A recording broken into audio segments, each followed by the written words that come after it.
want to start off saying hello. Hope everyone is having a wonderful and blessed day. And I hope your weekend was great. How was your weekend? It was great. I had a good great. weekend. Good. So, I am Fran. And I'm James, aka Jamestown, aka Town, aka Anth, aka Anthony, And what about aka It's All Good, and what about AKA Big Daddy? aka Big Daddy. So we do have nicknames for each other. And his is Big Daddy, and what's mine? Boss Lady. There you go. So today we are going to address that first year of marriage. That's that sticky, icky. That's what it is. Will you make it or not? Marriage is tough. And also I want to share that our podcast is about Black love. But Black love doesn't just only mean husband and wife. That's what we are though. But it also building relationships with siblings, with family members, parents, colleagues, friends. So Black love is not just about our marriage. It's just really building relationships. And in a marriage, that's what you do have to do. You have to build a relationship and relationships around you too. You agree? Yeah, I agree. Okay. So I'm going to talk real quick about the beginning of our marriage. We lived in Baltimore. As you all know from the previous episode, that we got married after a year and 3 months. He moved in with me, and we lived in my condo, which was a 2-bedroom condo. So a family of 4, we outgrew it, of course. So we got married in December the 17th, 2020. We started looking to purchase a house, or we was just looking to move. We tried different areas in Baltimore. Well, not Baltimore. We was mainly focusing on like Columbia. I think it was really Columbia. At that particular time, of course, we could not afford to live where we wanted to live, which was, hindsight was a good thing.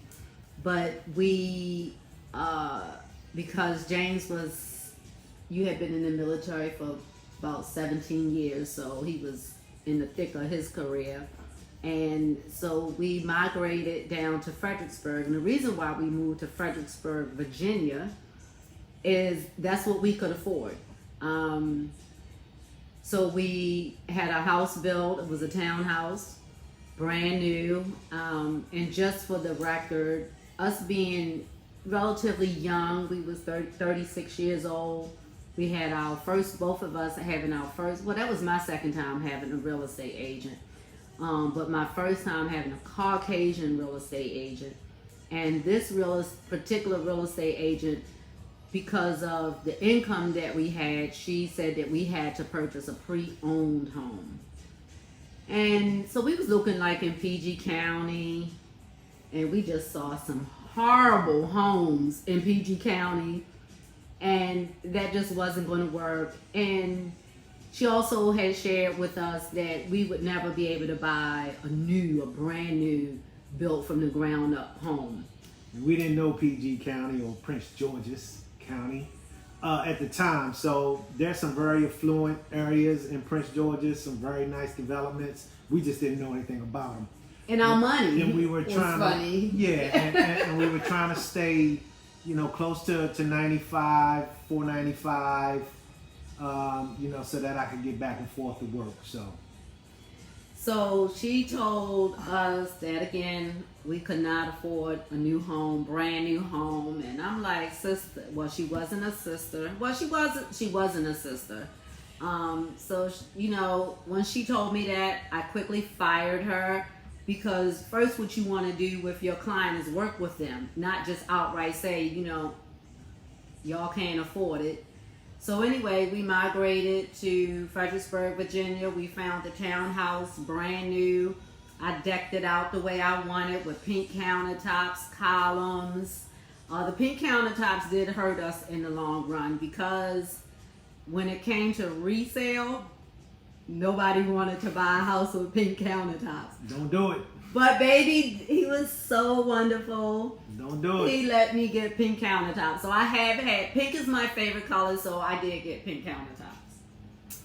So moving forward, it was challenging our first year. It was family. What really caused our biggest problem was my sister-in-law. And we just wasn't seeing eye to eye on me being a part of Brittany's life, me being married to her brother. So there was problems there. So it got really ugly. It got really ugly with us. And the thing I had to share with my husband was that, you know, you need to, I don't know the Bible inside and out, but who will come first, and after being coming from a 2-parenting home, my parents put each other first. So that was one thing that my husband had to understand, was that when it came down to his sibling or his family, I was the one that had to come first. So that was a little challenging for you, wouldn't you say? Yeah, initially it was, yes. So, and that really rocked the boat for us, our first year. And one particular, right before Christmas, literally right before Christmas, we got into a horrible argument. I mean, it was big, where we were like, I'm leaving. I'm going back to Baltimore. And he was going to Baltimore too, but we were going separately. But to me, my marriage was done. It was over with. And so I went to Baltimore. Michael and I, we got in a car. From Fredericksburg to Baltimore was about a 3-hour drive. About 2 hours and 2 change. This particular night or evening when I left, packed up what we could, Christmas stuff or whatever, y'all, it took me about 5 hours to get to Baltimore. Traffic was horrendous. But that was nothing but a sign saying, heifer, turn your ass back around and go home and work it out. But I was so comfortable with being on my own for the past 10 years that, like, hey, I can do this by myself. I've been there, done that. I ain't got to have this murder. I ain't got to go through that. So, anyway, I went to one of my girlfriend's house. I dropped my son off over one of his friend's house. And it's so funny because the young lady the girl I dropped my son off with, she knew that we had just gotten married, we moved, and she wanted to know what was going on. And I didn't share that because I was hurt.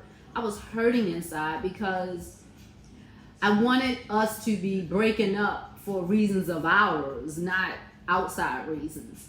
So anyway, I went over my girlfriend's house. She let me come over there, and we sat up, we drank wine, and we talked, and I cried. And she had 2 bedrooms. So I go in her second bedroom. She had a day bed. The day bed was covered with plastic. You know, it's a day bed, and you know, you have guests there. I don't know, but every time when I went to lay down, every time I turned, all I heard was crunch, crunch. And I'm like, girl, what are you doing? You have your own house.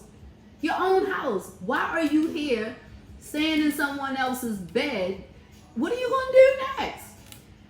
So that morning, I couldn't sleep. So that morning, I called James to see, you know, where he was, because I needed to talk to him. This was my new husband. So I called him, and he was like, I'm at home. Like, where are you? And I'm like, oh shit, he's still in Fredericksburg. And I was like, I'm in Baltimore. And I can't remember the rest of how the conversation went. All I know was I hurried up, got my shit together, picked up my son, and I came back to Fredericksburg. I think it was a Sunday. James had went to church. We had found a church home down there in Fredericksburg. He had went to church. He had spoken with the pastor, and he had set up a counseling session. Check this out. Now, who was the counseling session with? For who? It was going to be for the family members and us. What family members? The family members that we were having issues with. So the counseling session was with his sister and her husband and the two of us. At first, I didn't want to do it. To me, it didn't make sense for the four of us to do counseling. It seemed like it should have been the two of us. But anyway, I was obedient.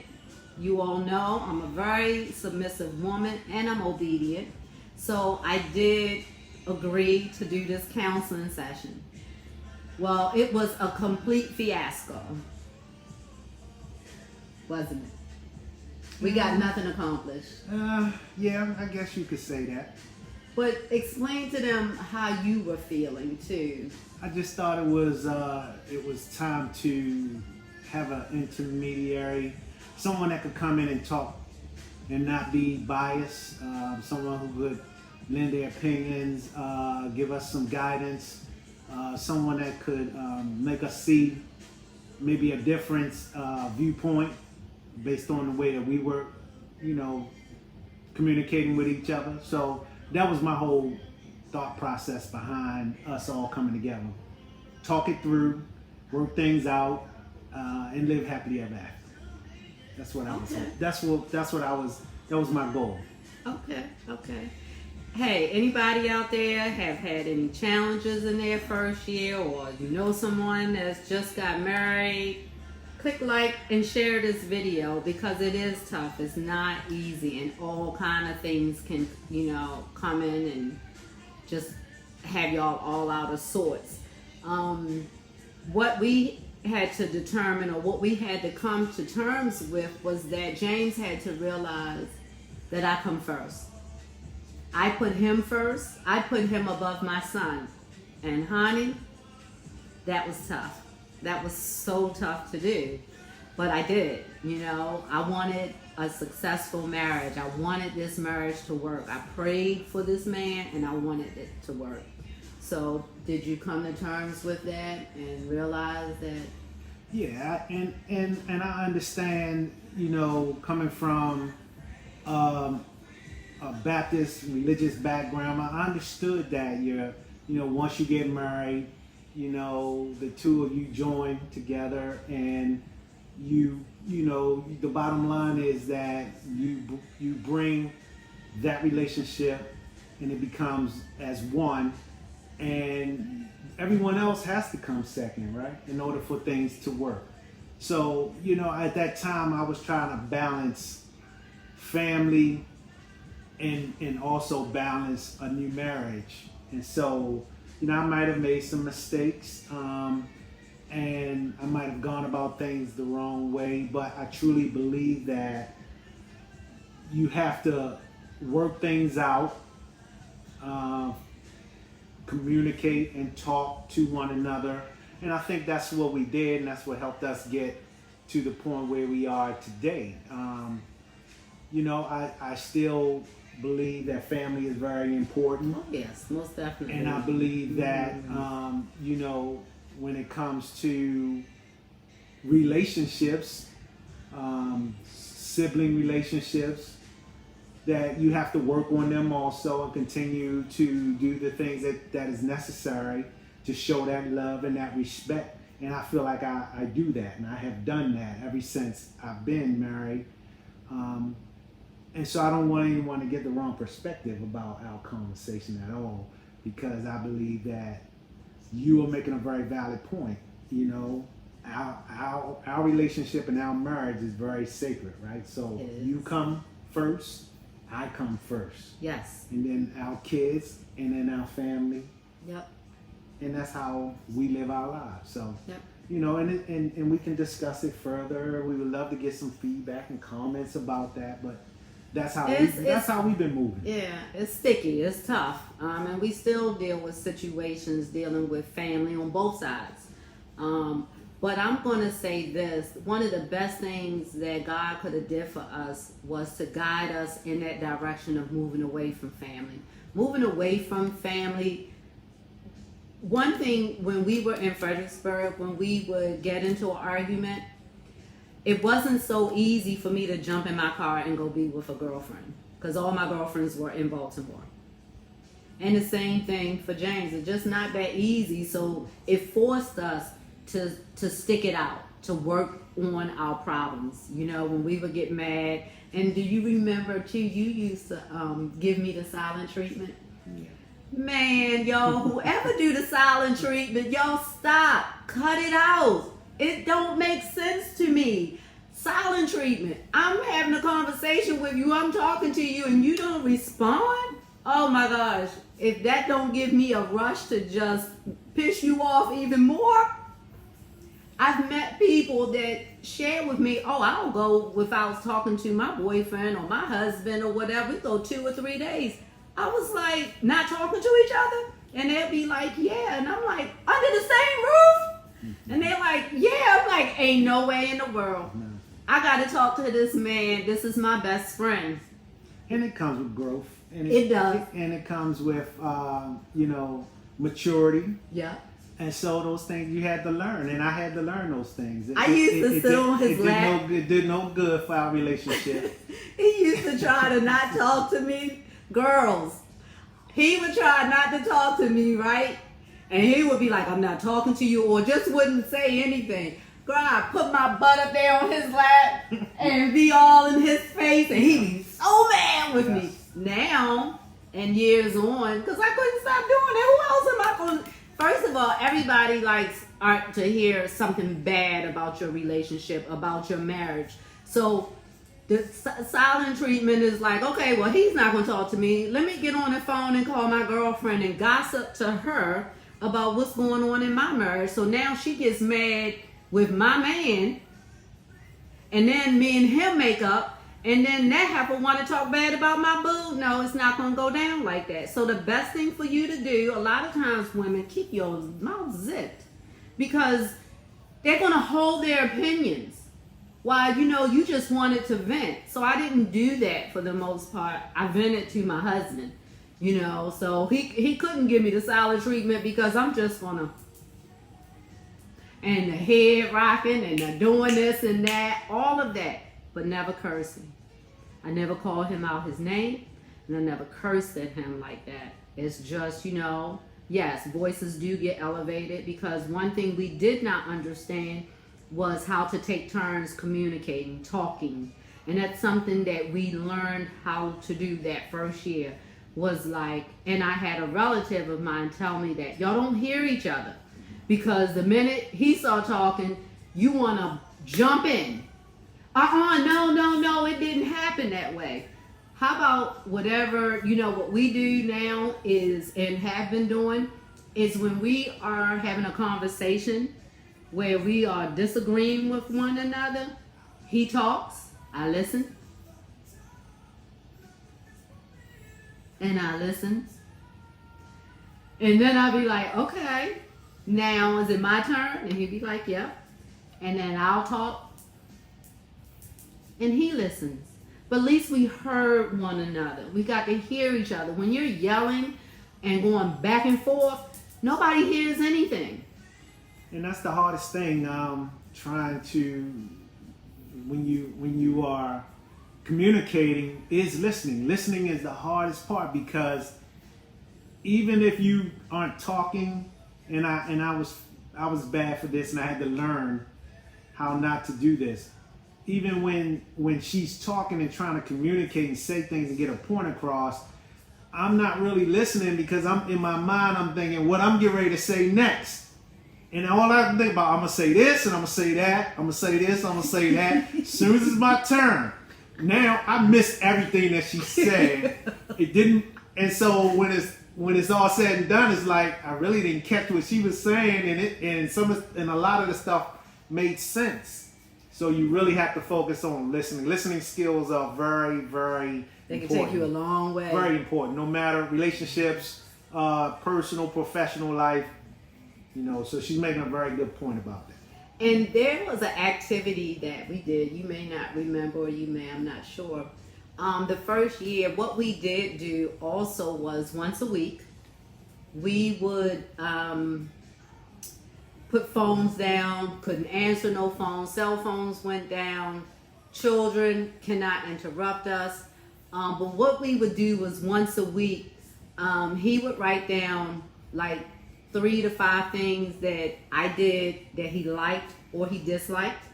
And the same thing with me, I would write down 3 to 5 things about things that he did that I liked or I disliked. And we would face one another like this, and we would take a turn and we would talk about those things, because something as simple as, I like the fact that you made the bed. I want to hear that. Or I say something to him like, I like the fact that you took the trash out. Or I like the fact that you put gas in my car. Or I don't like the fact that, I don't know what's I don't like. It's so many years gone by that it's not too many dislikes I had about they you. get the point. But yeah, y'all get the point. Yeah, that's a great, I need to think of one. That's though. a great tip. So this is all about building your relationship. So we hope that some of these things that we share with you, our ups and downs, our trials and tribulations, how we handle them, and we may not always have handled them, the right way, but we learned from that. And so, we're just trying to provide you with some great tips as to how we got through the first year. Yeah. So yeah, that was it. With that first year, and a lot of those tips and tools we used throughout our marriage, and we stayed gone from our friends and family, but we are, we can travel back and forth, but it just works for us living away from, and two, we like different things than our family do, as far as like weather-wise. Like, we don't want to deal with the cold, or even when we lived in, once we were from Baltimore. It's not that we love Baltimore. It's just that that's where we grew up at. There's more to life outside of your town. There's more to life outside of your city. And we wanted to experience that. We wanted to, travel. We wanted to live other places. This here where we are in Fort Lauderdale, we're not sure if this is going to be it for us. With everything going on, it's a consideration of maybe even moving to another country or something like that. That's a whole nother episode within itself. But we're not afraid to move. We have each other. We love one another. We don't have a perfect marriage, but we have a wonderful marriage. It is great. And now, where we might have had in the beginning of our marriage, we might have had throughout a year, I couldn't count how many arguments or how many disagreements. But now, as the years have gone on, and we complement each other so well, that now we probably have like 2 good arguments a year. And I mean, I love kissing and making up. I love it to death. But those 2 arguments can take us out of sorts. It really can. We both be looking crazy, like, what the hell is going on? Yeah. But and life is short, so that's the biggest thing. The biggest thing is that you might have a fight and you storm out because you want to go cool off, and anything can happen. Next thing you know, you never come back home, and now your spouse, and it could be the shoe on the opposite foot, where you're feeling like, wow, man, if I could do it all over, or if I had an opportunity, it wouldn't have went down that way, and I wouldn't have said this, and I wouldn't have did that. So, we hope that this episode allows folks to really think about that. Life's too short, and you gotta embrace and cherish every moment that you have. Absolutely. And if anybody, needs a one-on-one with us, let us know. We have done marital counseling before with others. We're not counselors. We're not counselors. No. But we are a black couple that are very much in love with each other, and we have been through thick and thin, ups and downs, good and bad. So if you just need to get another opinion from another couple who has experience, And let us know. Yeah. But we did have a question from the last episode. Let's address that. And we have had. No, I was just gonna say we have had actually experiences and times when we've been around other couples and we just started talking. Oh yeah. And one thing led to another, and we're talking about marriage, we're talking about relationship, and we're giving each other advice. And it helps. So, that's a great point that you made. And don't forget to click like and share if you think this can help you, your relationship, and let us know, or someone else. We would love to, be a part of that, So what was the question that someone had? Let's see. The question was... I know it was something about yeah. free time. It was, the question was on our last episode was,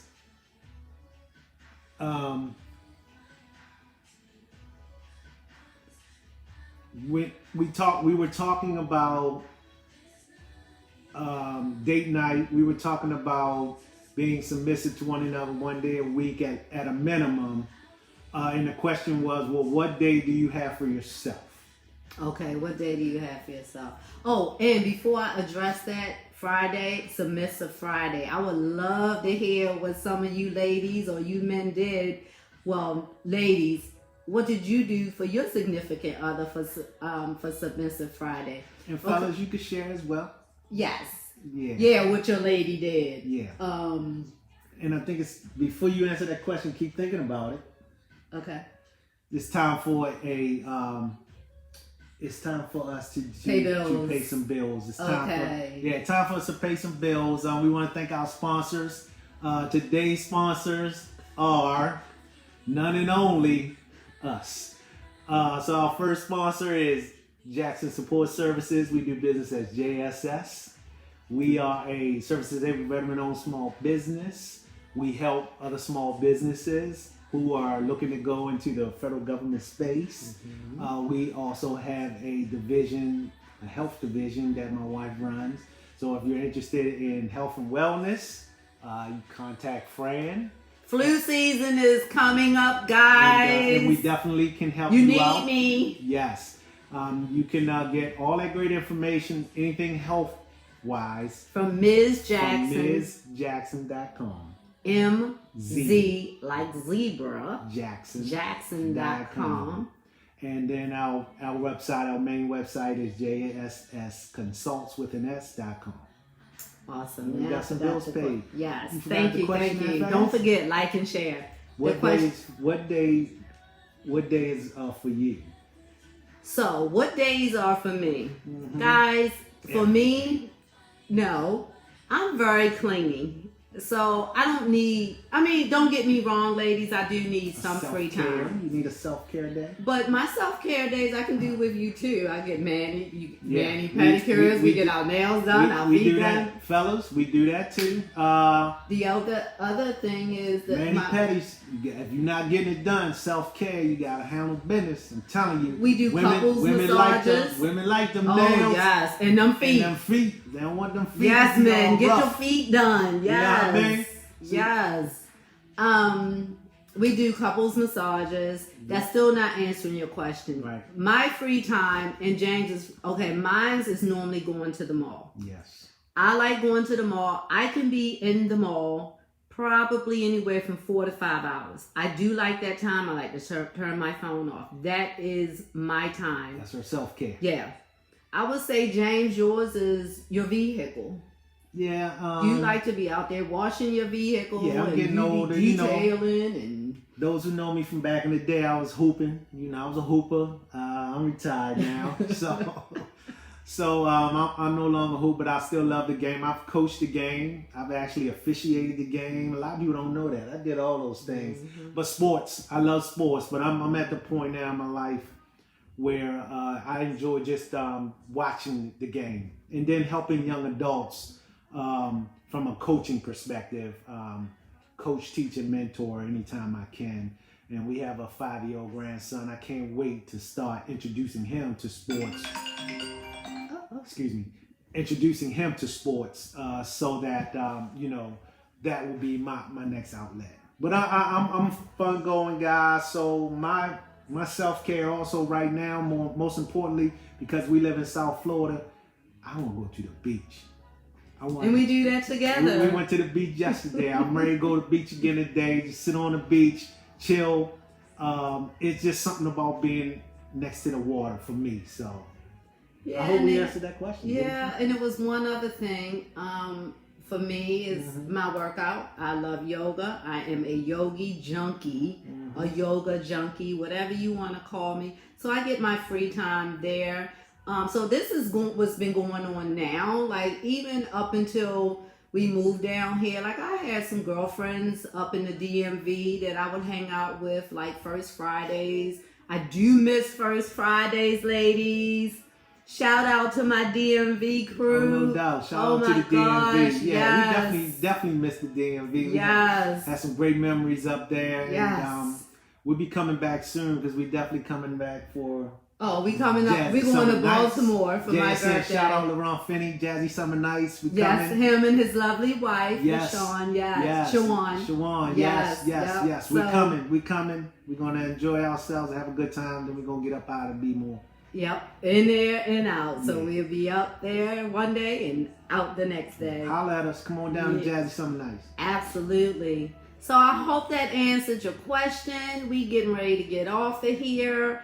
Enjoy the rest of your day. Oh, by the way, it is Libra season, and we are Libras. We both Libra are. Nation. Stand Yes, up. Libra yes. Nation. So you know we're turning up all October. That's what we do. Yes, so we had already started this weekend, and we got some more days to go and some actual birthdays to hit up, which is our 2 birthdays. So I am his cougar, Yeah. and he's my little youngin. Yeah. Any questions we need to Couple answer? of days, family, but she still call it like she see it. It's all Yeah, good. I'm a cougar. I'm older than She you. older than me by Yeah. a couple of days. Okay. All right. All right, y'all. So great seeing you guys again. We will be on again sometime this week. Sorry we can't give you an exact day and time. We need to work on that, but all of this is still new to us. Thank you everyone for watching. Thank you for your comments. You all rock. Y'all had great comments. Your very kind words. We are so appreciative, very appreciative. So in saying that, I'm going to end it with namaste. Namaste. Peace.